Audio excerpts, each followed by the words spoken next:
Katika lesson hii tutakwenda kuangalia kuhusiana na Laravel framework ambayo ni framework ya PHP inayotuwezesha sisi kuweza kutengeneza backend, lakini vile vile hata kuweza kutengeneza full stack web application ndani ya Laravel kupitia React au hata Liveware.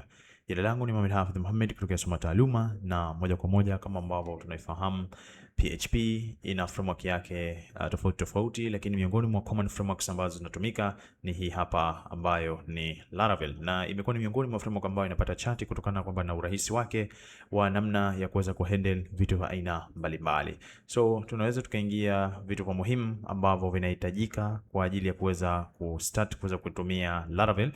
Cha mwanzo kabisa unahitajika ndani ya kompyuta yako kuweza kufanya installation ya Composer.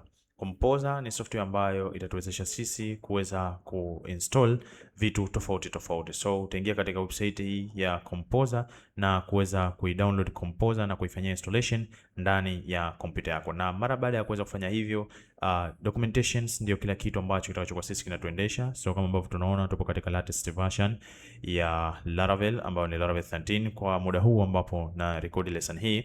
So tukishuka katika sehemu ya installations, tuna ways tofauti ya namna ya kuweza kuinstall Laravel framework yetu ndani ya kompyuta yetu.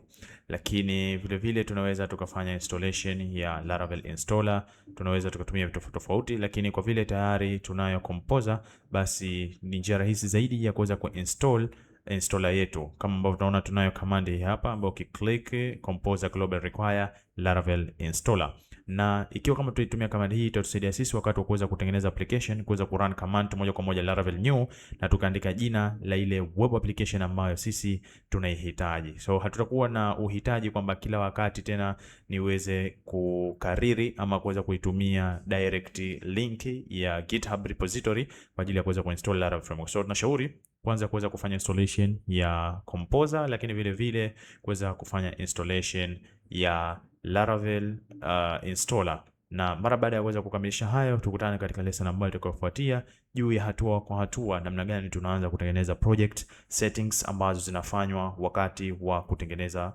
project ya Laravel kwa ajili ya kuweza kuanza kutengeneza web applications aina mbalimbali, whether iwe ni backend au hata kuweza kutengeneza full stack web application.